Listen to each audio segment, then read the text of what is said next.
Hello, welcome to Redmen TV, Uncensored match build-up showtime, second leg, semi-final, Europa League, Villarreal, 1-0 down from the first leg. Go!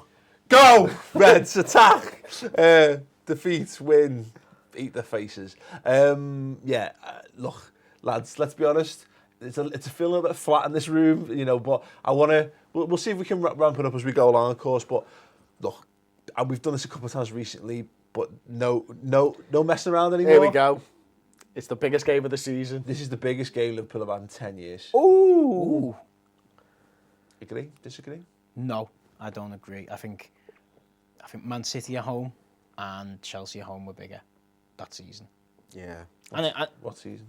13, The season we're not allowed to talk about because Chris beats me off camera.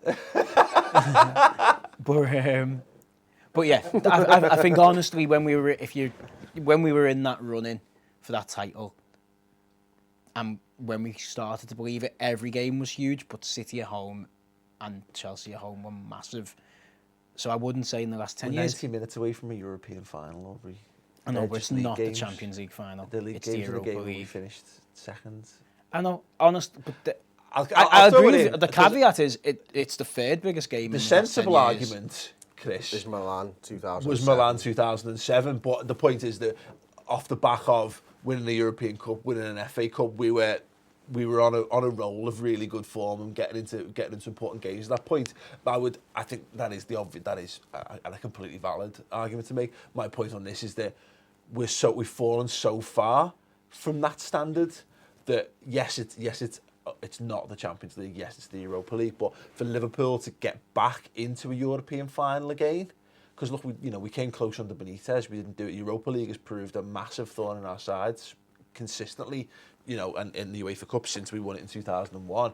For me, this is in years to come, I hope that we look back at this as just a nice moment in our history, but right here, right now, go out there, get yourselves into a final and start writing a new chapter in the history of Liverpool Football Club. It could be. I agree with Aubrey. I think those league games were bigger, to be honest, and definitely the biggest one was 2007. All that being said, it's definitely the biggest game this season. And that's what matters, because, the past is the past. None of that shit matters right now. What you're talking about is building a future for these players in this squad, and that one in 2007 has got no bearing on this squad. This is the biggest that any of these guys will have played in, I think, for this team right now, because they've got to write themselves into history, and, it's time for them to stand up. They've been rested at the weekend. They've got to do something against Villarreal.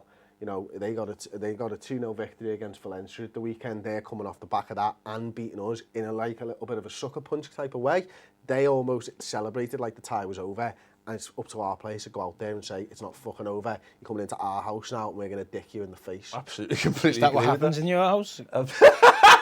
Yeah, Because I was supposed to be going for dinner there on Thursday, and I'm not going. I'm not. Why do you think I said take your glasses off when you come round? I think this is the thing, and all that completely agree. But the thing for me is that, look, we had Istanbul, and we said at the time, and all players said at the time, it was about giving a new generation of fans stories. We've listened to our dads about, well, look, if you're 18 years old and you're a Liverpool fan, you were 7 when we won the Champions League. There's a new generation of Liverpool fans, and that was feels like yesterday to us, because that's how fast time flies when you start to get old. It's really depressing. But it is. For Istanbul is a lifetime ago. It's a generation ago, almost. Like, it's about time that these players step up and start giving us some new fucking stories and some new songs to sing, because if we don't do it, and look, there are plenty of extenuating circumstances. Villarreal, very good side. They played us well, even though I thought we probably, I think we actually could have won that game on the night.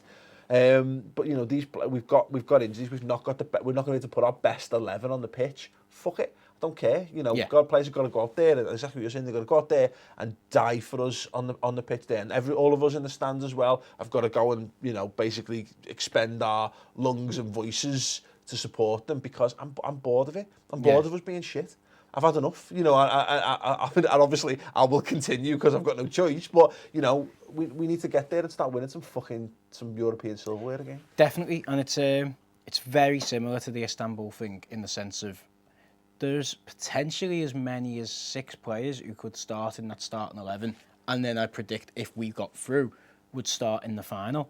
It won't be here next year, or will very. That's a good point. And so they're not gonna be here because they're not good enough for a Liverpool who are going to finish 8th in the Premier League.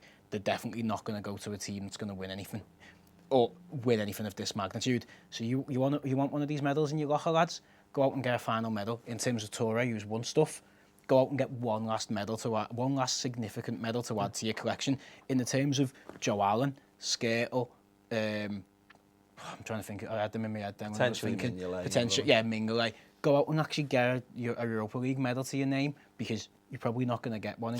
Go out and beat Jimmy Traore. Well, Finnan, Warnock, Traore, Traore, Cisse, Barros, Biscan, Smise. You know, those players, Dudek. There was a lot of players who played in that who have. I just want to say, I don't know, Michael Owen won't watch this, but it could potentially go viral. Igor Biscan has a Champions League winners medal. Jimmy Traore does, and Michael Owen doesn't. Yeah. That must keep him awake at night. Yeah. Like, that would keep me awake at night. If I was Michael Owen and I chose to leave the football club and then a year later they won the Champions League. He probably goes, Tom, write the time down for that, because we're releasing that. And you know Biscan has one. He probably gets up and goes and looks at his Premier League winners medal and has a little cry over it, doesn't he? Looks at it, strokes it, and is like, Biscan, I saw him in training, and he's got a Champions League winner. No! It's hollow. And then Louise is like, are you thinking about Biscan again, Michael? And he's like, yes! but there's those players in us. And then he knows Michael Owen's wife's name. It's weird, isn't it? I hope it's Louise. I think he's Otherwise it makes no sense. I think Michael Owen's called his horse Igor Biscan, one of his horses as well. You know? Kicks it every day. He goes out there. Have you fed Jimmy and Igor? He's like, yes! And he's like fucking throwing the carrots away. Builds it up as though it's going to race and then goes, no. Ha ha, fuck you, Igor. Sends it to Spain for 6 months, 6 disappointing months, and then brings it back. Off to Newcastle he goes. Break, hurts its back leg. But yeah, there's those players in that squad who've got that chance to do that, because there's other players in there who, as Chris was saying, you know, haven't won anything. So your Lallanas, your Morenos, your Coutinhos, who could be part of this or should be part of the squad going forward. This is hopefully your first chance to win stuff, your first final as part of a Jurgen Klopp going forward Liverpool team. But there's a lot of players who are going to be hopefully the equivalents of a John Arne, Reset, Igor Biscan, Jimmy Traore, who sign off their Liverpool career with a Europa League final / Europa League winners medal. Absolutely, I have to say that regardless, these games, one-off games like this, you know, if you can't get pumped up for that, what's the point? Yeah, why are you in football? Go on, fucking sack it off. Like, do you want a trivia question? Go ahead. Go on. Excellent. Liverpool have only played Villareal twice ever, only won in one official match, and that was last week. So we won't censor it around that. They've played them before in a friendly back in 2008, July 30th, 2008. Yeah. Okay. Got nothing to do with that. It's not absolutely completely irrelevant, almost. One player remains from the team that started. In fact, and the entire squad that featured in that game, in the current Liverpool squad. Name that player in the comments below. It's dead easy. Yeah, I think I've already got it. Yeah, good.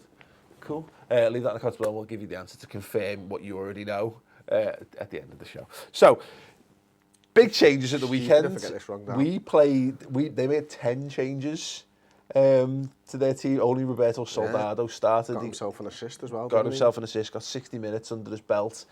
We made, was it 8, I think? Am I right in saying we kept 8? Klein, Lovren and Lucas, Coutinho, 7 changes then. We made some changes. Oh, Lucas came on. We made a selection of changes in that game. So yeah, both teams are going to be pumped up and ready for this, particularly from our perspective, Chris, as you've already said there. We've gone out, I can understand the performance and the system and the setup in the away leg, and I can forgive a defeat to Swansea City in a game that doesn't really hold any interest in the Premier League, provided I see 11 players take that pitch on Thursday who literally run themselves into the ground. Oh yeah, they've got to, man. You know, you said it just before the question, and yeah, if they can't get pumped up for this game, you know, they're all going to get sacked off, quite frankly, because they're not good enough. Because if you want players who are good enough to play in these type of games, the nerves aren't going to get to them, and the occasion should make them better players. Yeah. And I think we've seen so far this season, touch wood, that they've stepped up when the games have mattered, particularly Dortmund. You know, Man United away was a massive game as well.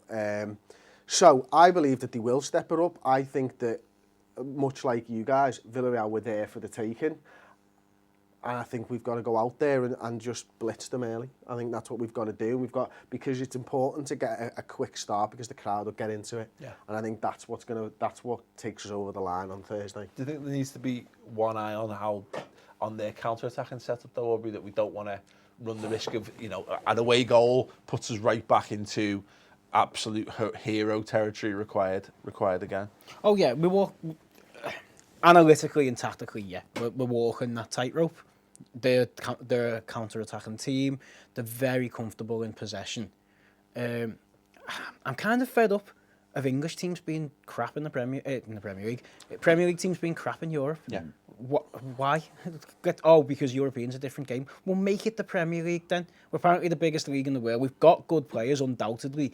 We've got a good team. We've got good players. Let's put Lallana, Firmino, Sturridge from the start, Coutinho, Milner into that side, Lucas in the hold, bringing those players back. Swansea's not Liverpool. That's Liverpool's B reserve mashed together team. The team that played against Dortmund is close to what we can get, close to our best 11. Go out there and hit them with the intensity of what we can do, and let them worry about the intensity of that, and not their nice on the ball, neat counter attacking. Yeah. And try and win it in 30 minutes, try and win it in 40 minutes, and then let them worry about our counter attack. Because if we get too much second guessing, Villarreal, a good team, they're going to finish 4th in La Liga, but they're nowhere near Atletico, Barcelona, or Real. Are they that good? I don't know. There's not many star names in there. There's not many players. That doesn't mean you have to have star names. But we shouldn't be worrying about them. We shouldn't be fearing them. And we should just hit them with the power of... we need to match Dortmund. And no one's really talking about it. Everyone was all about, we need to show the Dortmund fans that we can do it. Let's show the Villarreal fans how scary Anfield can be. Yeah. Let's make this atmosphere as amazing as it was against Dortmund, and then even more so because it's a semi, not a quarter. And the players should be having that mentality in their head as well, and just blitz them off the park. In terms of matching them then, I think we're talking on the pitch in terms of attack and prowess. Big question is going to be Firmino or Sturridge. The smart money, based on what we've seen in terms of substitutions and rest, and says Firmino starts this game again. Any disagreements? Benteke only had 45 minutes. Now, I'm not saying I would play Benteke, but I've tried to guess Klopp's thinking all season long since he's been in, and I've failed miserably. So what that generally means is, if we've not said it, there's something else. So now that I've said the Benteke thing, he's probably not going to do it because it's out there, do you know what I mean? But it genuinely wouldn't surprise me, because I think that's the type of... He would have suited our game plan in the first leg much better. I think if it's a straight between Firmino and Sturridge, it looks like the smart money's on Firmino, doesn't it?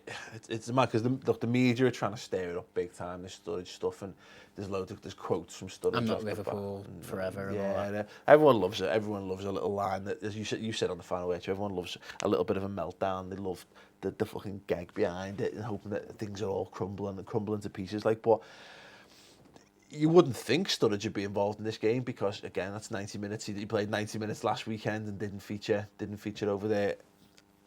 Could that be the surprise, though? I think he starts. I think he goes with both, personally. I think it's Sturridge up top with Firmino going back into the 10. Coutinho and Lallana, and it's Milner and Lucas in the centre. My worry is that we've seen... Yeah, no Alan. My worry is that I don't think we've seen... The problem we've got is that Firmino does all right on his own. Benteke's kind of okay on his own. Sturridge isn't that okay on his own, but none of those is a partnership. I've seen a partnership between any of those three players and gone, yeah, spot on. Firmino's done his best work when he's either played with Coutinho or he's played with or Origi's been playing with any one of those other players. Origi and Sturridge have looked a better partnership. Is this the time for it to click for Firmino and Sturridge? Because they're both very, very good footballers. You would believe, and you said this the other week, they need to give good footballers time to get on the pitch, and eventually it'll work for them. It best be, is all I'm saying. That's a big man. Yeah, it's hard. This is really difficult, isn't it? Because again, we're all a little bit down the dumps after the Swansea stuff as well, and it's hard to be in a good mood about life when you've seen Liverpool lose twice in a week. It is. It's a very, very difficult thing to do, and I really hope that I just hope we've not spunked our loads as fans here. Before the Dortmund game with all the greeting the coach and all that kind of stuff. I really hope there's something left in the tank there to We're going to need it because it's Liverpool. It's in Europe. We're going to do it the hard way. Yeah. We're going to score. They're going to score. We're going to need 2. And whoever started isn't going to be the fella who scores it. It's Yeah. going to be like, it's going to be a change. It's probably going to be a half-time substitution to bail us out the shit. It's going to take to the last 5 minutes, last 10 minutes. Alberto Moreno, 45 yards screaming. It's amazing. Something like that. But and it's going to be Benteke with his big goal coming on, or whoever. Lovren again. Lovren, you know, so it's going to be something like that. It's going to be along those lines. It's going to be a tough game because we never do it easy. But 1-0 Pens. We haven't had enough pens, have we? We've had enough pens this year, like fucking hell. The last one was all over Snapchat. Yeah. So go on. And man of the match predictions then, Aubrey. Who do you think is going to be the key man for Liverpool? I've got two. That's not what I asked you. I know, that's why I'm not answering. I'm going to think it through in my head. I don't. They're both exactly the same type of player for me, and they're both so important. Milner and Lallana. Yeah. They have to come in, and they have to just basically work them to death. Yeah. Gegenpress them to death, work them to death, and outwork rate everyone, and drag the whole of the team up to their level of working, and that's how we'll win it. Okay, brilliant. I think it's going to be Phil Coutinho. I think it's going to be because he'll have been disappointed with his showing last week. Obviously, you know, he was ill and stuff like that, taken off at half-time. I think he comes back and shows Villarreal the type of player that he is. And I think he's the type of player that wants to do it on the European stage as well. I think, you know, in fairness, they all probably do, but he's got the skills to back it up. Yeah. And I think that if we get any joy, it'll be because of him, not the forward. Yeah, no, completely agree with that. I think he's proven to be our man for the big occasion this season, especially. Keeps delivering when we need him to deliver, but yeah, and you're right, he was poor, and then obviously had to go off, so he'll be gagging to go out there and prove a point. Yeah, for me, I'm gonna follow up what Aubrey did. It's a toss up between whoever is the first choice of the substitute strikers. When we need a goal with half an hour to go, who we're bringing on, it's that player. And I'm going to go with Sturridge for the sake of argument on it. I think Daniel Sturridge coming off the bench, scoring the winning goal, make it. You know, he wants to be the main man on the big occasion, big man for it. Wants to lay a marker down for everyone who's saying, "Oh, he's going to be in trouble at Liverpool." Blah blah blah. Come on, prove and vindicate the decisions that have been made because he comes on fully pumped up and wants to do it. So I'll take that. Let us know who you think is going to be the man of the match for Liverpool in the comments below. Let's have some score predictions. 3-1 takes us through, doesn't it? Yeah. Yeah, 3-1. Ooh. Beat that. I think it's going to be 1-0, and then we score another in extra time to go through. Nice. Okay. In my head, this is the game where it all clicks. 4-0! 3-0. 3-0. But it's the Europa League, it's Europe, it will be 1-1 after extra time, and it'll go to penalties, and it'll be everyone holding hands and praying and all that kind of stuff. Nice. Like, yeah. Okay, quick question for you both. Formation? If we play Firmino, exactly the same as the away. Formation? C5. C5. And we can blame 3 Tom. at the back, 5 at Henry in the C5 is probably Evo 6, is it? Yeah, absolutely. Yeah. So whatever your madness formation was that you invented over the weekend. Just not 3 at the back, wing back. I think it's going to be 4-3-3. Okay. Who's the 3 up front? I'll give you the 3 in midfield. I think Allen, Lucas and Milner are going to be the 3 in midfield. Excellent. So you'll have to watch the starting 11 prediction show for the rest. I'd be interested to see if we did, for me, how Klopp seems to like 4-3-3, particularly we've seen inklings of it at Anfield, is, again, we haven't quite got the players, but like a Sturridge, Benteke with Lallana behind or something, you know, just getting some, could be. Anyway, let us know your thoughts on that in the comments below. What the score's going to be, who's going to be the man of the match. Let's have the trivia answer. 2008, July 30th, they played Villareal in a friendly. 1 player remains from that team in the Liverpool squad. Who is it? Lucas Leiva. Oh, no! Skrtel then. Martin Skrtel. Yeah, there you go. Martin Skrtel indeed. We had Damien Plessis playing in that game and Stephen Darby and all kinds. But there are 2 players that remain from that squad then. They weren't in the match day squad. Yeah. But Lucas was with the question there, you see. It's all about wording, He didn't say match day squad, did he? I did. He probably did. Then I said the substitute. Well, we'll go after. It's like his former one. It's like his former last week throwing us all off the centre of Enrique. There you go. Anyway, yeah, thanks very much for watching. Be happy, be positive. We probably should have waited a day had a load of sugar and caffeine and then film this. But whatever, come on, Reds. You should have let Chris win. Because there's two of us on the couch versus you. You could have been depressed. We could have been happy. I know, the short-term win of the humour of watching the feud. See Tom's face. Tom gets just as angry as Chris. Yeah. Anyway, we're going to get pumped up for it. If you go into the game, drop us a line, let us know, and come meet up with us post-match. We'll probably be around about before the game as well. If you go, make sure you sing your fucking hearts out. Because, you know, that's what it is to be a Liverpool fan. No Pro Evo on Thursday, I'm just throwing it out there now, okay? 4 player on one side, Pro Evo against that'll do. Beginner level. Wounded Well, if we get beat though, what are we going to do? You're not going the game. I'm not going the game. Right, thanks for watching. Thanks for subscribing. If you haven't done so, click it in the corner of the screen, and we'll see you soon. Ta-ra. How would you like to win this Puma football signed by none other than Adam Lallana? Well, you can. It's dead easy. Click the annotation there. Go through to the Ball Street YouTube channel. Find my 5 things that Liverpool need to do this transfer window video. And just simply subscribe and comment below to win. You've got to subscribe, you've got to comment, and you can win this tremendous Lallana football.